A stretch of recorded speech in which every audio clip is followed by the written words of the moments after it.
शंकराचार्यं केशवं बादरायणं सूत्रभाष्य कृतौ वन्दे भगवन्तौ पुनः पुनः ईश्वरो गुरुरात्मेति मूर्तिभेदविभागिने व्योमवद्व्याप्तदेहाय दक्षिणामूर्तये नमः। ओम शांति शांति शांति। शुक्ल यजुर्वेदीय काण्व शाखा की बृहदारण्यकोपनिषद पर हम लोग विचार कर रहे हैं। इसमें द्वितीय अध्याय का जो प्रथम ब्राह्मण अजात शत्रु ब्राह्मण नाम से प्रसिद्ध है, तो उसका विचार हुआ और तात्पर्य की परिशुद्धि के लिए थोड़ा यहाँ शास्त्रार्थ चल रहा है। विचार करके सिद्धांत का निर्णय किया जा रहा है। तो यहाँ पे प्रवृत्ति कैसे होती है इस विषय में चर्चा चल रही थी, क्योंकि अगर शास्त्र से ही प्रवृत्ति मानी जाए तो तब तो शास्त्र के विषय द्वैत को सत्य माना जाएगा, क्योंकि शास्त्र जिसका विधान कर रहा है, शास्त्र से ही प्रवृत्ति मानेंगे तो उसमें सत्यत्व होने की आपत्ति आ जाएगी, क्योंकि बिना सत्यत्व के विधि हो नहीं पाएगा।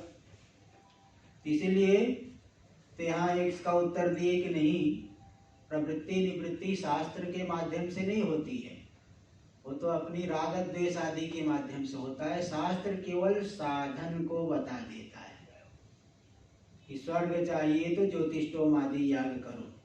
शास्त्र केवल साधन को बताता है। प्रवृत्ति निवृत्ति तो अपनी इच्छा अनुसार होती है, इसीलिए भिन्न भिन्न साधनों में प्रवृत्ति होती है, निवृत्ति होती है। भिन्न भिन्न साधनों में प्रवृत्ति निवृत्त होते हैं।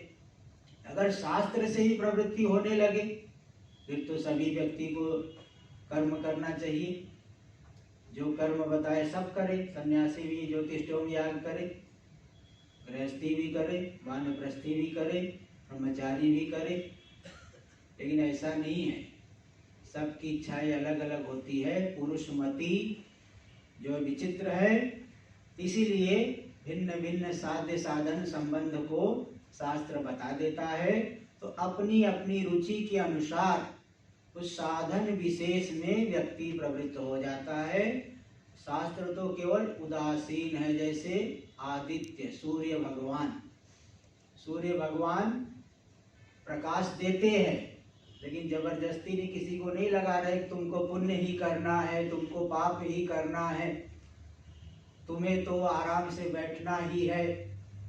ऐसा सूर्य भगवान कहाँ बता रहे हैं किसी, केवल वो प्रकाश दे रहे हैं। हाँ, अपनी अपनी वासनाओं के अनुसार कोई व्यक्ति पुण्य कर्म करता हुआ दिखाई पड़ रहा है, कोई व्यक्ति पाप कर्म करता हुआ दिखाई पड़ रहा है, और कोई जो एकदम निठल्ले की तरह बैठा हुआ भी दिखाई पड़ रहा है। कई आलसी भी रहते, कुछ करना धरना नहीं उनको। तो अपनी अपनी वासनाएं इसमें ज़्यादा महत्वपूर्ण है। अपना अपना जो राग द्वेष है, रुचि है, इच्छाएं है, उन्हीं के आधार पे व्यक्ति प्रवृत्ति करते हैं। इसीलिए और भी एक प्रमाण दिए कि जैसे श्रेष्ठ पुरुषार्थ है मोक्ष। कोई कोई मोक्ष से एकदम उदासीन हो जाता है ना। इसलिए उदाहरण एक श्लोक भी बताए, वृंदावन में श्रीगाल तो बनना चाहता है, लेकिन निर्विशेष मोक्ष की प्राप्ति नहीं करना चाहता। बोले हम तो वहाँ श्रीगाल बन जाए, ये भी बड़ी बात है। नर्मदा में मछली बन जाए, ये भी बड़ी बात है। आश्रम में बैल बन जाए, ये भी बहुत है हमारे लिए। तो ऐसा भी बोलने वाले लोग होते हैं। बोले ये आश्रम इतना पवित्र है कि मैं तो यहाँ पे मच्छर बन करके भी रह लूंगा। अब बताओ, प्रेमपुरी आश्रम में मच्छर बनने के लिए आए हो कि ब्रह्म होने के लिए आए हो? अरे मच्छर तो अपने आप ही ऐसे ही हो रहे दुनिया भर में। क्या मच्छर बनने के लिए आए हो क्या? मुक्ति के लिए आए हो, दुखों की आत्यंतिक निवृत्ति के लिए आए हो। लेकिन अपनी अपनी रुचि के अनुसार व्यक्ति ऐसा भी बोलता हुआ दिखाई पड़ता है। स्वामी जी, कौन से पेज पे हैं आप?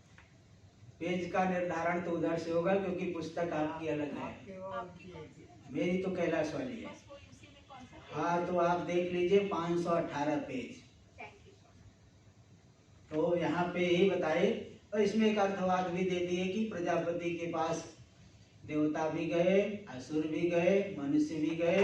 प्रजापति ने एक ही उपदेश दिया, द द द, लेकिन देवताओं ने यही समझा कि दमन करो, मनुष्य ने समझा कि दान करो, और असुरों ने समझा कि दया करो।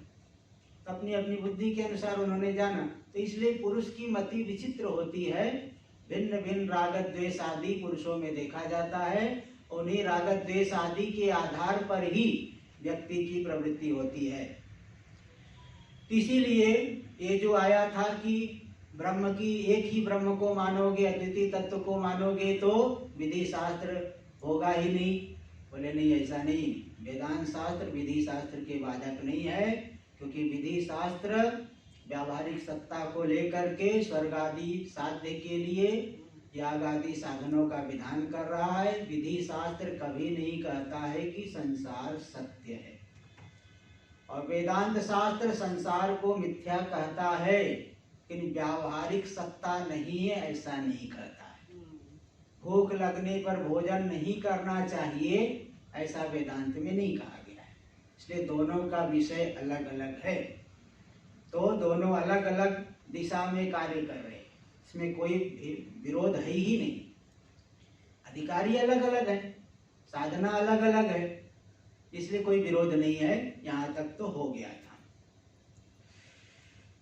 तो बोले ठीक है, शब्दतः तो वेदांत कर्मकांड का निषेध नहीं कर रहा है, शब्दतः तो निषेध नहीं कर रहा, लेकिन अर्थतः तो निषेध कर ही रहा है। जब एक ही तत्व को बता रहा है तो भेद तो होगा ही नहीं, तो फिर विधान आदि कहाँ से हो पाएगा। विधान आदि तो भाई स्वर्ग के लिए याग करो, याग के लिए क्या करना है, भिन्न भिन्न देवताओं के लिए आहुति दो, आहुति का अधिकरण, मंत्र, पुरोहित, यजमान, कितने भेद का अवलंबन लेना पड़ेगा याग आदि करने के लिए। और जब शास्त्र अभेद को बता रहा है, वेदांत शास्त्र अद्वितीय तत्व को बता रहा है, तो शब्दतः भले विधि का बाध नहीं हो रहा है, लेकिन अर्थतः तो बाध हो ही रहा है। देखो ये करे, न च विधि शास्त्रम एतावता निर्विषयम स्यात्। पूर्व पक्षी कहेगा कि अर्थतः बाध कर रहा है, तो सिद्धांतिकरण ने अर्थतः भी नहीं बाध करेगा। अद्वितीय तत्व का विधान होने से विधि शास्त्र निर्विषयक हो जाएगा, ऐसी बात नहीं है। विधि शास्त्र भी चरितार्थ हो जा रहा है, व्यावहारिक सत्ता को लेकर के वो चरितार्थ हो रहे। कोई इसमें, क्योंकि अनेक अधिकारी है ना, अज्ञानी अधिकारी है। विधि शास्त्र किसको विषय करेगा? अज्ञानी अधिकारी को, जो अविरक्त है, विरक्त नहीं है, उनके लिए विधि शास्त्र कर्मकांड भाग सार्थक है। इसलिए भले वेदांत अद्वितीय तत्व का बोध करा रहे, लेकिन अद्वितीय तत्व के ज्ञान के अधिकारी विरले, बहुत कम लोग होते हैं। और जो अज्ञानी है, भेद को देखने वाले हैं, नाना प्रकार की इच्छा वाले हैं, उनके लिए विधि शास्त्र चरितार्थ हो रहा है। इसीलिए अद्वितीय तत्व का निरूपण करने से विधि शास्त्र निर्विषयक नहीं होगा, क्योंकि उनका अधिकारी बल्कि ज्यादा ही है। विधि शास्त्र के अधिकारी ज्यादा है, ज्ञान कांड के अधिकारी कम है। इसलिए उनके अधिकारी जब अलग से है तो विधि शास्त्र निर्विषयक हो जाएगा, ऐसा नहीं कह सकते। फिर बोले अच्छा, जब वेदांत के द्वारा कर्मकांड भाग बाधित नहीं हो रहा है, तो कर्मकांड भाग के द्वारा ही वेदांत बाधित हो जाए, है ना। एक को, दो में से एक को मान लो, या तो ऐसा मानो कि वेदांत से विधि कांड निषिद्ध हो गया, बाधित हो गया। वो नहीं मान रहे तो ऐसा मानो भेद को ही मान लो, फिर कर्मकांड भाग से ज्ञान कांड भाग बाधित हो जाए। तो इसका भी निषेध कर रहे। कैसी बात? नापि उक्त कारकादि भेदं विधि शास्त्रम उपनिषदां ब्रह्मैकत्वं प्रति प्रामाण्यम निवर्तयति। उक्त कारक आदि भेद वाला जो विधि शास्त्र है, किसी भी क्रिया को करने के लिए कई कारक होते, आप लोग जानते हो 6 प्रकार के कारक होते हैं। कर्ता कारक, कर्म कारक, करण कारक, संप्रदान कारक, अपादान कारक, अधिकरण कारक। कर्ता मतलब जो करने वाला है उसे कर्ता कहेंगे। जैसे भोजन आप बना रहे तो आप पाचक हो गए, पाक कर्ता, बनाने वाले। दूसरा है कर्म कारक, जिसको बना रहे हो आप वो कर्म हो गया, जिसको आप बना रहे हो कर्म हो गया। आप कहीं जा रहे हो, कहाँ जा रहे हो? त्र्यंबकेश्वर जा रहे हो, आपके गमन का विषय हो गया त्र्यंबकेश्वर, कर्म उसे कहेंगे। गमन का कर्म, क्रिया का एक कर्म होता है। और जिस साधन से जाओगे, गमन आदि करोगे, अग्निना पचति, अग्नि के द्वारा पाक करता है, अग्नि हो गया साधन। वाहनेन गच्छति, वाहन के द्वारा गमन क्रिया करता है, तो वाहन हो गया गमन का साधन। आपको लिखना है, किससे लिखोगे? लेखनी से, पेन कलम से। तो लेखनी हो गई लेखन का साधन, इसको बोलते करण कारक। और संप्रदान कारक होता है, देवता के लिए आहुति दिए, ब्राह्मण को दान दिए, जिसके लिए देते हैं दान आदि, आहुति आदि देते, हो गया संप्रदान कारक। अपादान मतलब वहां से आए, घर से आप आए, जहाँ से संबंध विच्छेद होता है ना, उसको अपादान कारक बोलते हैं।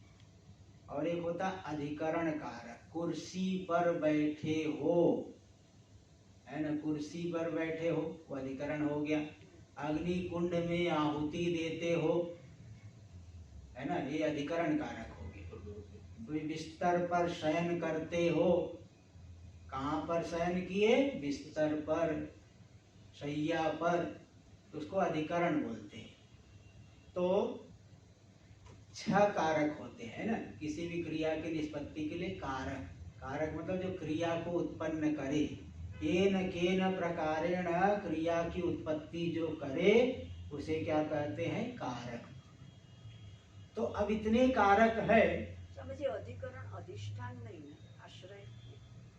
अधिष्ठान तो तब कहते हैं जहाँ भ्रांति हो। अच्छा, भ्रांति का जो, क्योंकि सत्य अधिष्ठान के ज्ञान से भ्रांति हट जाती है, तो अब जहाँ भ्रांति वाले स्थल पे अधिष्ठान शब्द का प्रयोग करते हैं। लेकिन अधिकरण अर्थ में भी कहीं कहीं भ्रांति से अधिष्ठान शब्द का प्रयोग हो जाता है। कहीं कहीं गीता में भी अधिष्ठान शब्द का प्रयोग, शरीर पर अधिष्ठान बोले ना, अधिष्ठानम तथा कर्ता, तो इसके भीतर रह करके सुख दुख भोग कर रहा है जीव, तो वहाँ अधिष्ठान मतलब अधिकरण ही ले लेते हैं। प्राय करके अधिष्ठान शब्द का प्रयोग करते हैं जहाँ भ्रांति हो, तो अधिष्ठान के ज्ञान से भ्रांति हट जाती है, वहाँ ऐसा प्रयोग करते हैं। तो जब यहाँ वेदांत ने विधि कांड का निषेध नहीं किया, तो विधि कांड ही वेदांत का निषेध कर दे, क्योंकि विधि कांड में अनेक प्रकार के कारक भेद का कथन किया गया है। तो सिद्धांती करा ऐसा भी नहीं कर सकते। नापि उक्त कारकादि भेदं विधि शास्त्रम, उक्त कारक आदि भेद वाला जो विधि शास्त्र है, कई प्रकार के कारक वाला है जो विधि शास्त्र, कर्ता आदि कारक वाला है। तो विधि शास्त्र यानी कर्मकांड भाग, उपनिषदां ब्रह्मैकत्वं प्रति प्रामाण्यम निवर्तयति, उपनिषदों में जो अद्वितीय ब्रह्म का प्रतिपादन है, उस अद्वितीय ब्रह्म के प्रतिपादन के प्रामाण्य का यथार्थ ज्ञान जनकता की निवृत्ति कर देगी, यानी ज्ञान कांड को बाधित कर देगा कर्म कांड, ये भी नापी, ऐसा भी नहीं कर सकते। तो मतलब दोनों तरफ से बताए कि ज्ञान कांड कर्म कांड को बाधित कर देगा, ऐसी बात नहीं। क्यों नहीं है? क्योंकि अनेक अज्ञानी अधिकारी है, सब ज्ञान के अधिकारी नहीं है। अज्ञानी जो अधिकारी है, नाना प्रकार की इच्छा वाला, वो तो कर्म करेगा। फिर कर्म कांड, वो दो सत्ता ही अलग है ना, दोनों अलग अलग है, दोनों की अलग अलग है। और इसी तरह से कर्म कांड ज्ञान कांड को बाधित कर दे, बोले ऐसा भी नहीं कर सकते हैं, क्योंकि ये पारमार्थिक सत्ता को लेकर के अद्वितीय तत्व का प्रतिपादन कर रहा है, वो बाधित नहीं कर पाएगा। वो सब व्यवहार में चल रहे हैं। जैसे स्वप्न के पदार्थ जागृत के पदार्थ का बाध नहीं कर पाएंगे कभी। स्वप्न जागृत में आप खा पी करके सोए हो, स्वप्न में भूखे घूम रहे हो, तो स्वप्न का भूखापन जागृत की तृप्ति का बाद नहीं कर पाएगा। जैसी आपकी निद्रा हटी, आपको जो है क्षुधा का ज्ञान नहीं होगा, क्योंकि आपकी भूख मिटी हुई है। इसी तरह से कर्मकांड भाग भी ज्ञान कांड को बाधित नहीं कर पाएगा। इसमें एक वाक्य दे रहे, स्व विषय सूराणी ही प्रमाणानि श्रोत्रादिवत। जितने भी प्रमाण है अपने अपने विषय में बड़े सूर होते हैं। जैसे कहा जाता है, लौकिक कहावत है ना, सब अपनी अपनी गली में शेर होते हैं। अपनी अपनी गली में सब शेर हैं। ऐसे सभी प्रमाण अपने अपने विषय में बड़े शूरवीर है, बलवान है। भाई देखिए, रूप देखना है तो आंख से देखोगे, कान से थोड़ी देखोगे। रूप जो है आंख से ही दिखेगा। शब्द सुनना है तो कान से ही सुनाई पड़ेगा। कितनी भी तेज आंख हो, कान बंद हो तो शब्द नहीं सुनाई पड़ेगा। स्पर्श का ज्ञान स्पर्श इंद्री से होगा, रस का ज्ञान रसना इंद्री से होगा, गंध का ज्ञान नासिका इंद्री से होगा। तो अलग अलग इंद्रिया जो है अलग अलग विषयों में बलवान है। सबका अलग अलग क्षेत्र है। अपने अपने विषय में सभी सूर है, बलवान है सभी प्रमाण। जैसे श्रोत्रादि इंद्रिया, ऐसे ही कर्मकांड भाग विधि क्षेत्र में वो बलवान है। लेकिन पारमार्थिक सत्ता में ज्ञान कांड बलवान है। वो किसी को अपने आगे जो है जगह ही नहीं देगा। कर्म कांड भाग ज्ञान कांड का वाद कर ले, ऐसा कुछ हो नहीं सकता है। तो सभी प्रमाण अपनी अपनी विषय में वो श्रेष्ठ होते हैं, बलवान होते हैं, शूर होते हैं। देखिए, प्रमाणों में भी दो विभाग किया। वैसे तो 6 प्रमाण माने जाते हैं। प्रमाण का मतलब है प्रमा का जो करण हो। प्रमा का मतलब है यथार्थ ज्ञान। जैसे यह पुष्प है, ये यथार्थ ज्ञान है। आपने कैसे जाना? चक्षु के द्वारा जाना, तो चक्षु हो गया इस पुष्प ज्ञान के लिए प्रमाण। यथार्थ ज्ञान के करण को क्या कहते हैं? प्रमाण। तो प्रमा 6 प्रकार की वेदांत में मानी गई। प्रमाण भी 6 प्रकार का है। प्रत्यक्ष प्रमाण, प्रत्यक्ष ज्ञान के प्रमा के करण को प्रत्यक्ष प्रमाण कहते, यानी इंद्रिया। आपको प्रत्यक्ष जानना हो किसी चीज को तो इंद्रियों से जानते हो, ये प्रत्यक्ष प्रमाण हो गए। दूसरा एक अनुमान प्रमाण है। बहुत जगह आप अनुमान लगा लेते हो, सामने वाले को चेहरे को देख करके पता कर लेते हो आदमी सुखी है कि दुखी है। चेहरा उदास है, क्या हुआ भाई साहब, क्यों बड़े चेहरा क्यों लटका हुआ है, क्यों जो है आपका मुख मलिन दिख रहा है। तो आप उसके मुख मंडल को देख करके अनुमान कर लेते हो कि भाई दुखी है कि सुखी है, क्या है। इसको अनुमान बोलते हैं।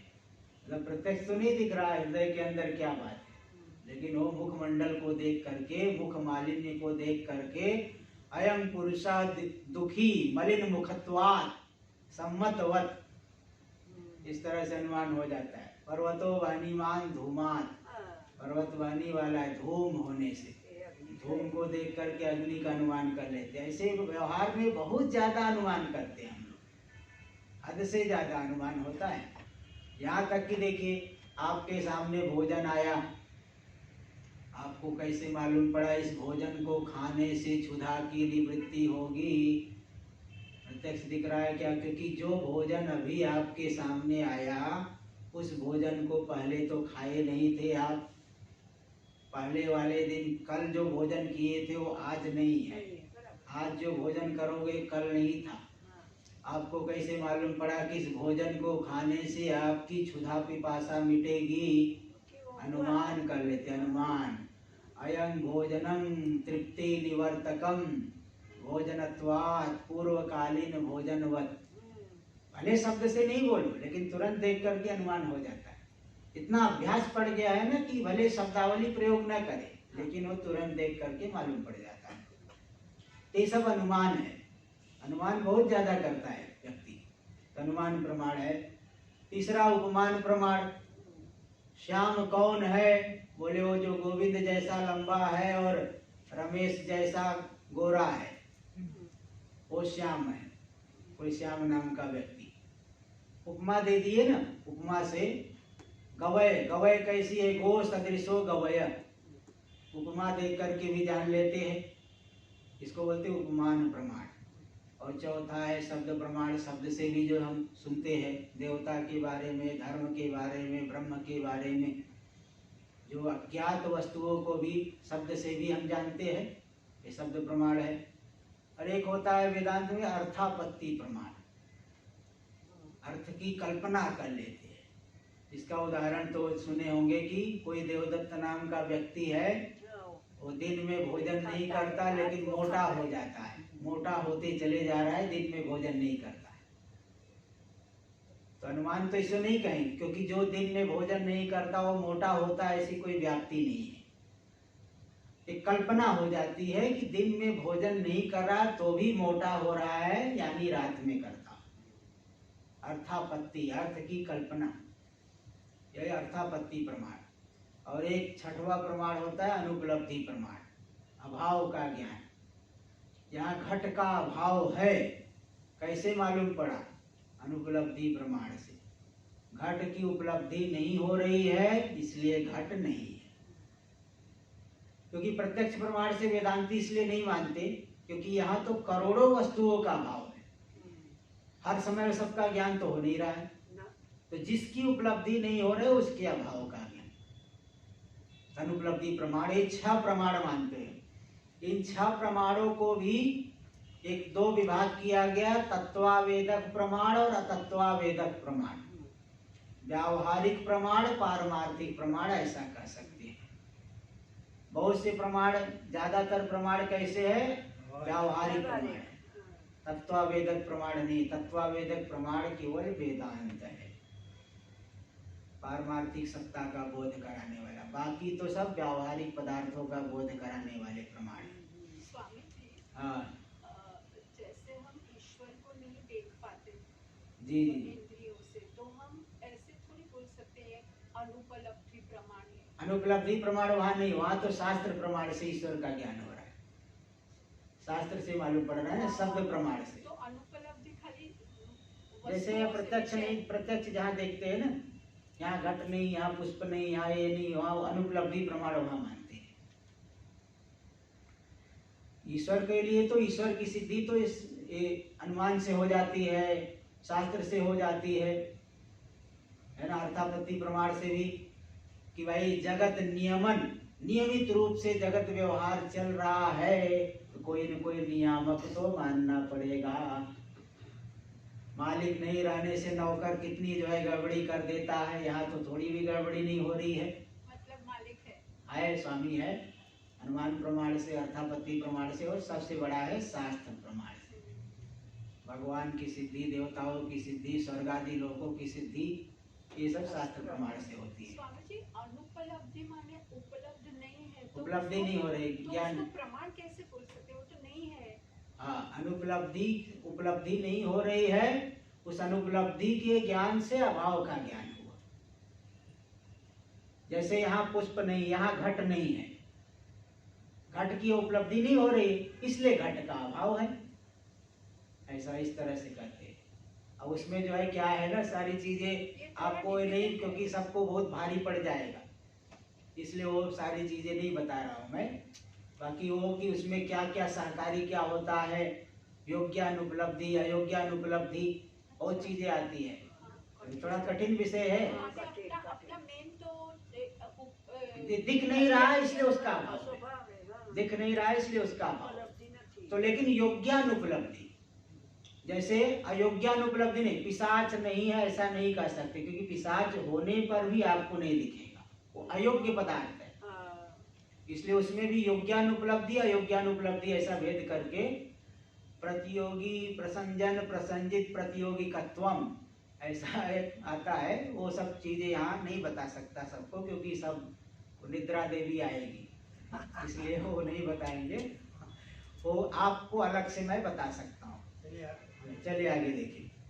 तो यहाँ ये बता रहे हैं कि जितने भी प्रमाण है अपने अपने विषय में शूर होते हैं। श्रोत्र से शब्द का ज्ञान हो रहा है, चक्षु उसका निराकरण नहीं कर सकते, चक्षु से रूप का ज्ञान हो रहा है, श्रोत्र उसका निराकरण नहीं कर सकता। इसी तरह से अलग अलग सत्ता को लेकर के जो प्रमाण बता रहे हैं तो निराकरण नहीं कर पाएंगे। वेदांत भी मिथ्यात्व कैसे बोध कराता है? पारमार्थिकत्वेन नहीं है, व्यावहारिक रूप से नहीं, ऐसा नहीं कर रहा है। पारमार्थिकत्वेन नहीं है। जगत जो दिख रहा है, भाई आप भोजन कर रहे हो, आप कर रहे नहीं है। भोजन कर रहे हो नहीं है, क्या क्या मतलब? भोजन स्वयं कर रहे हो, शरीर से व्यवहार कर रहे हो और कर रहे हो नहीं है। तो मतलब मिथ्या का मतलब होता है अनिर्वचनीय, सत नहीं असत नहीं उभय भी नहीं, बल्कि अनिर्वचनीय। सत्य क्यों नहीं? क्योंकि बाद हो जाता है, थोड़े समय के लिए दिख रहा है, बदलते रहता है, बाद हो जाता है। असत क्यों नहीं है? क्योंकि उसकी प्रतीति हो रही है। उभय क्यों नहीं है? क्योंकि दोनों चीजें हो नहीं सकती एक साथ में। इसलिए सद नहीं, असद नहीं, उभय नहीं, बल्कि चौथी कोटि में अनिर्वचनीय। मिथ्या का मतलब अनिर्वचनीय कहा जाता है। तो इस तरह से ज्ञान कांड कर्म कांड का बाध नहीं कर रहा है, कर्म कांड को निर्विषेक नहीं बना रहा है, और कर्म कांड ज्ञान कांड का बाध नहीं कर रहा है, क्योंकि अपने अपने विषय में सभी प्रमाण शूर है, बलवान है, श्रोत्रादि इंद्रियों के समान बता दिया। इस तरह से अब ऐसा होने पर स्वार्थ में वेदांत प्रमाण है, ये बता दिया गया। अब तार्किकों का मत ला रहे हैं। तर्क से अर्थ की सिद्धि करने वाले को तार्किक कहते हैं। न्याय दर्शन वाले, सांख्य दर्शन वाले, ये लोग शास्त्र को आगे नहीं रखते, पहले युक्ति को आगे, मनमानी तर्कों को आगे रखते, तो उनके मतों का आप उत्थापन कर रहे हैं। तत्र पंडितं मन्या कीचित स्वचित्तवशा सर्वं प्रमाणम इतरेतर विरुद्धं मन्यन्ते। कुछ लोग अपने आप को बड़ा पंडित मानने वाले, इसलिए उनका नाम दिए पंडितम मन्या। है पंडित तो नहीं है, विद्वान तो नहीं है, विवेकी तो नहीं है, लेकिन अपने आप को बड़ा पंडित मानते हैं। इसलिए देखो बताते हैं भाई, अभिमान दो प्रकार का होता है, विद्यमान वस्तु का अभिमान और अविद्यमान वस्तु को लेकर के अभिमान। कोई अमीर तो नहीं है लेकिन बड़ी अमीरी दिखाते हैं, भले लोन लेकर के घर में रह रहे हैं और लोन पे जिंदगी चल रही है, लेकिन दिखाएंगे बड़ी अमीरी, शानो शौकत का। विद्यमान वस्तु का अभिमान हो गया, दम्भ। अब किसी के पास बहुत धन है और दिखा रहा है तो विद्यमान वस्तु का अभिमान हो गया। विद्वत्ता नहीं है, ज्ञान नहीं है और बड़ा ज्ञान अज्ञानी होने का अभिमान कर रहे हो, का विद्यमान वस्तु का अभिमान। और विद्वान हो करके अभिमान कर रहा है तो विद्यमान वस्तु का अभिमान हुआ। तो यहाँ पे अपने आप को बड़ा पंडित मानते हैं, पंडित तो नहीं है लेकिन बहुत पंडित मानने वाले ऐसे केचित कुछ वादी लोग, कुछ दार्शनिक लोग क्या कहते हैं? स्वचित्तवशा सर्वं प्रमाणम इतरेतर विरुद्धं मन्यन्ते। अपनी बुद्धि के बल से, अपने चित्त के बल से ऐसा मान लेते हैं कि सभी प्रमाण परस्पर एक दूसरे के विरुद्ध है, एक दूसरे का विरोध कर रहे हैं, ऐसा वो मान लेते हैं। तथा प्रत्यक्षादि विरोधम अपि चोदयन्ति ब्रह्मैकत्वे। इसी तरह से ये भी वो बोलते हैं, अगर एक ही अद्वितीय ब्रह्म को मानोगे तो सब प्रत्यक्ष आदि प्रमाणों से विरोध होगा, क्योंकि प्रत्यक्ष आदि प्रमाणों से तो भेद का दर्शन हो रहा है, एक ही तत्व को कैसे आप बता रहे हो, ऐसा वो लोग कहते हैं। तो देखिए इसको प्रकट कर रहे, कैसे सब प्रत्यक्ष आदि प्रमाणों से विरोध है, इसको भी यहाँ देखो दिखा रहे हैं। शब्दादय किल श्रोत्रादि विषया भिन्ना प्रत्यक्षता उपलभ्यन्ते। वे लोग क्या कहते, देखिए भाई, शब्दादि जो 5 विषय है, 5 ज्ञान इंद्रियों के विषय है, श्रोत्र त्वक चक्षु रसन घ्राण, इन इंद्रियों से शब्द स्पर्श रूप रस गंध का ज्ञान हो रहा है। और इन 5 विषयों में भी 3-3 प्रकार है, कुछ इष्ट शब्द, जैसे मित्र की ध्वनि, कोयल की ध्वनि, ये सब शब्द जो है संगीत, सुंदर संगीत है, बहुत अच्छा लगता है।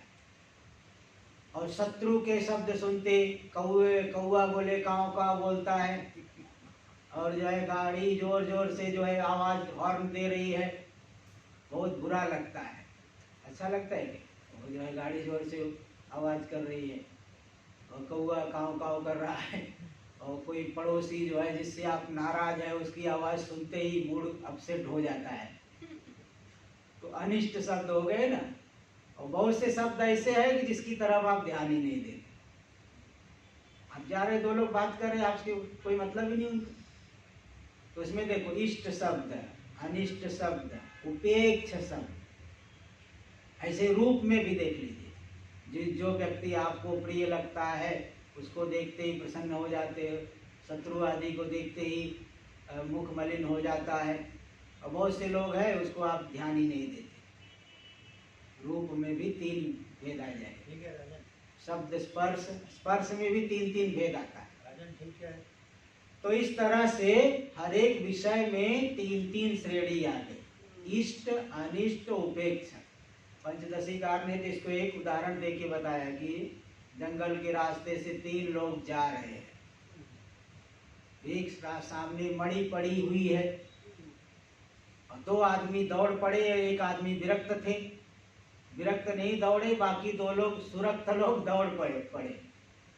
और मणि तो एक ही है, एक को मणि मिल गई, जिसको मणि मिली वो हर्षित हो गया, बड़ा प्रसन्न हो गया, उछलने लगा। और जिसको मणि नहीं मिली वो क्रुद्ध हो गया, नाराज हो करके उसको दूसरे को एक थप्पड़ मार दिया। और तीसरा विरक्त जो है केवल हंस रहा है, केवल जो है देख रहा है, न तो प्रसन्न हो रहे न दुखी हो रहे।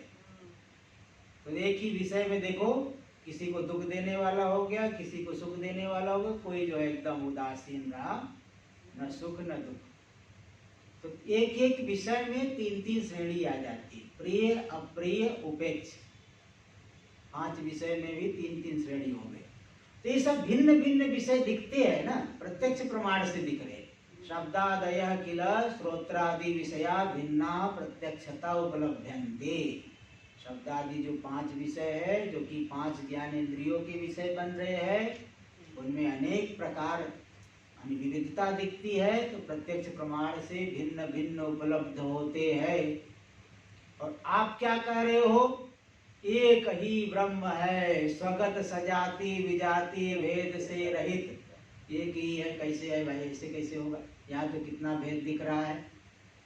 इसलिए ब्रह्मैकत्वं ब्रुवतां प्रत्यक्ष विरोध स्यात्। अद्वितीय ब्रह्म को कहने वालों के मत में तो ये प्रत्यक्ष प्रमाण से विरोध हो जाएगा।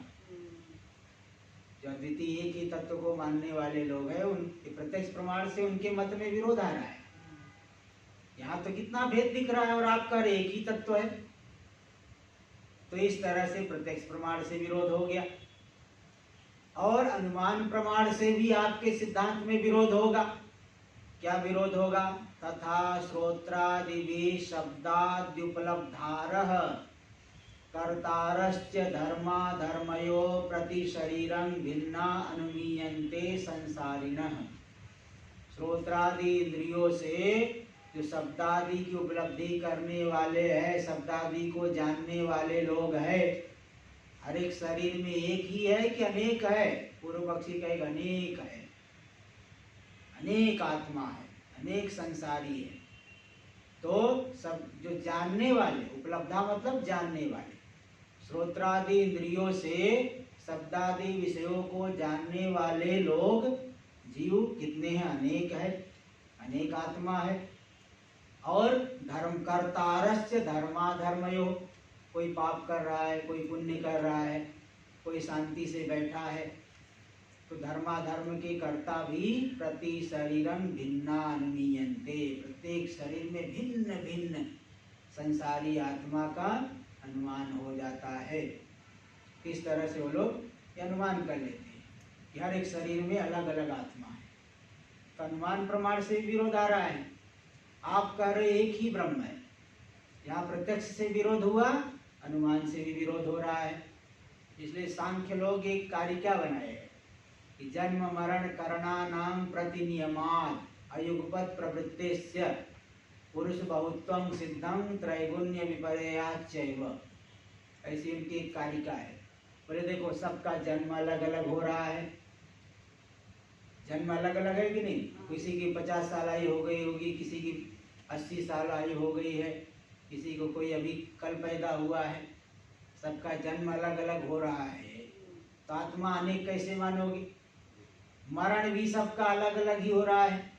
अगर एक ही आत्मा होता, एक के पैदा होने से सब पैदा हो जाए, एक के मरने से सब मर जाए, और एक देख रहा है आँख खोल के सब देखने लग जाए, एक सुन रहा है सब सुनने लग जाए। लेकिन ऐसा नहीं होता है।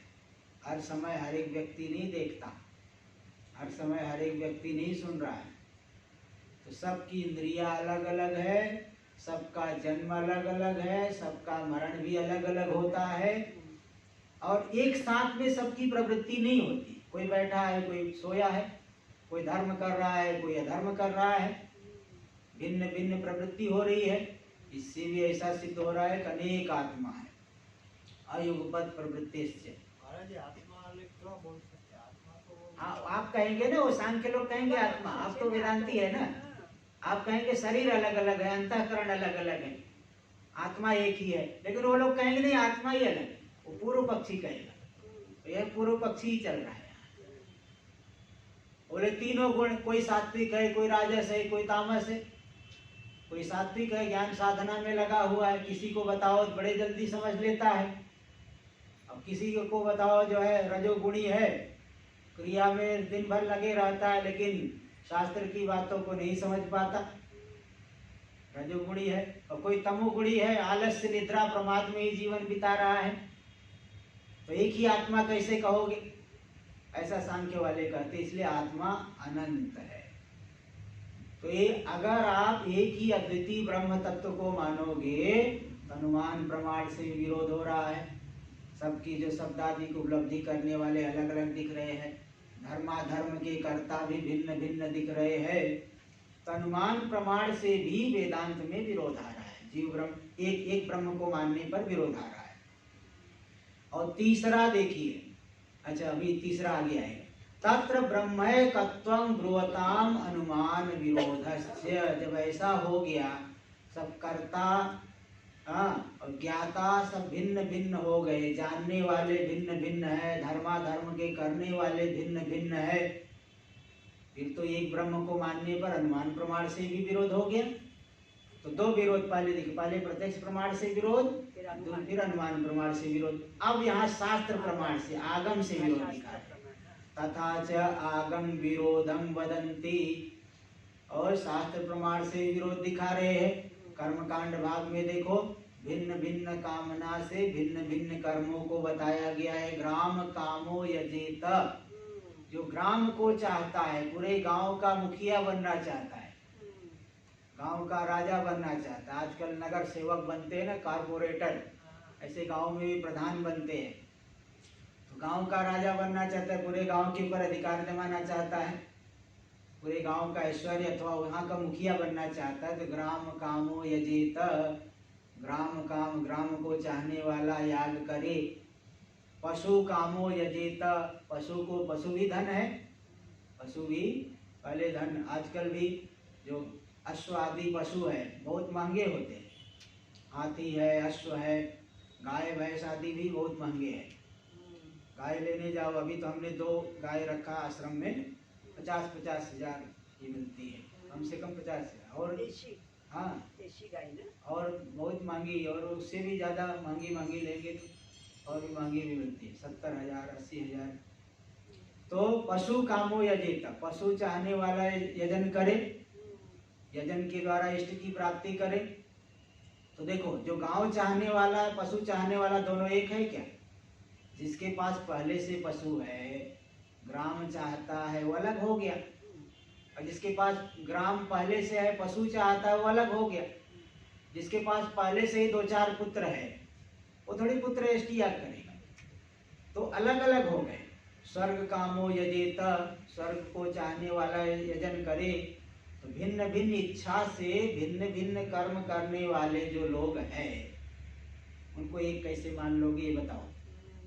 अभी लौकिक दृष्टांत दिया जाए, कोई कपड़े की दुकान खोल के रखा है, कोई जो है रेस्टोरेंट चला रहा है, कोई जो है ज्वेलरी की दुकान खोल रखा है, और कोई ठेले पे सब्जी बेच रहा है, तो चारों को एक ही मान लोगे क्या? चारों एक कैसे हो जाएंगे भाई? सबका कर्म अलग अलग है, तो कैसे एक मान लोगे आप? यहाँ भिन्न भिन्न याग कर रहे हैं, कोई भागवत करवा रहा है, कोई कुछ करा रहा है, कोई कुछ करा रहा है, तो एक कैसे मान लोगे? तो आपका जो अद्वितीय ब्रह्म वाला सिद्धांत है आगम प्रमाण से भी विरुद्ध हो रहा है। तीन तीन प्रमाण दे दिए, पहले प्रत्यक्ष से विरोध बताए, फिर अनुमान प्रमाण से विरोध बताए, अब आगम प्रमाण से विरोध बता रहे। पशु कामो यजेत स्वर्ग कामो यजेत इत्येवं आदि वाक्येभ्यो, इत्यादि वाक्यों से ग्राम पशु स्वर्गादि कामास तत्साधनाद्यनुष्ठातारस्य भिन्ना अवगम्यन्ते। इत्यादि वाक्यों से क्या मालूम पड़ रहा है? तो ग्राम को चाहने वाला है, पशु को चाहने वाला है, स्वर्गादि कामा स्वर्गादि को चाहने वाला है। कामा मतलब चाहने वाले, यहाँ कामा शब्द का अर्थ चाहने वाले, कामयन्ते इति कामा। ग्राम पशु स्वर्ग आदि को चाहने वाले, और चाहेंगे तो क्या करोगे? उसके साधन कल भी बताया था। किसी फल को आप चाहते हो तो प्रयत्न कहाँ करोगे? उसके साधन में प्रयत्न करोगे।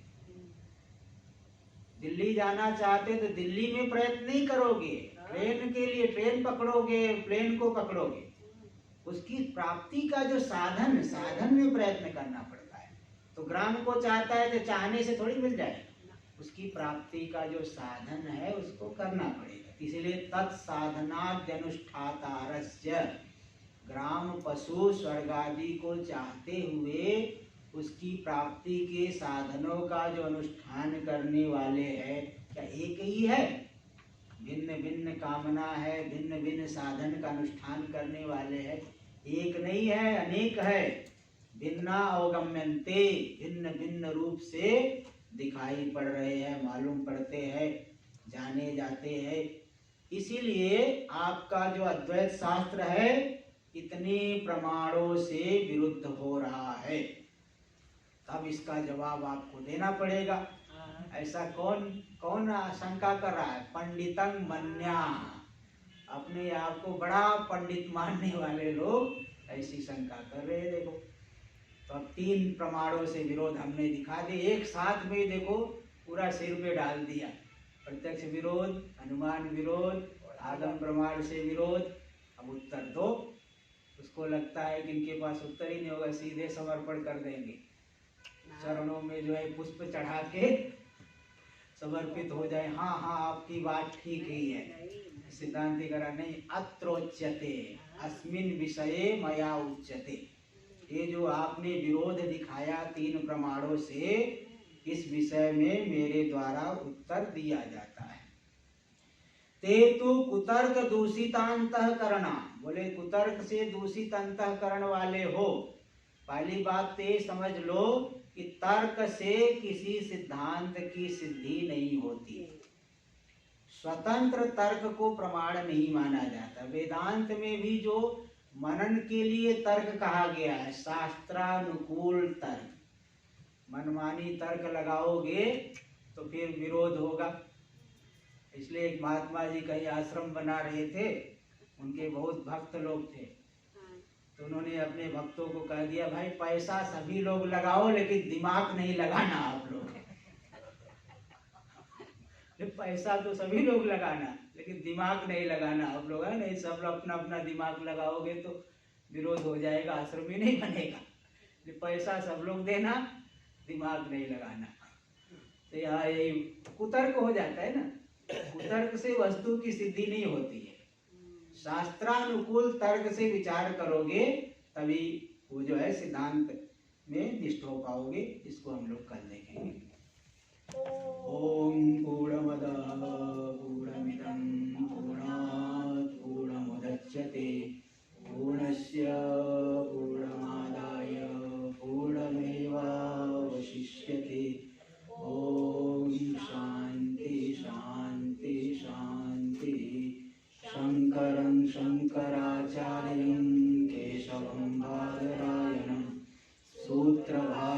कृतौ वन्दे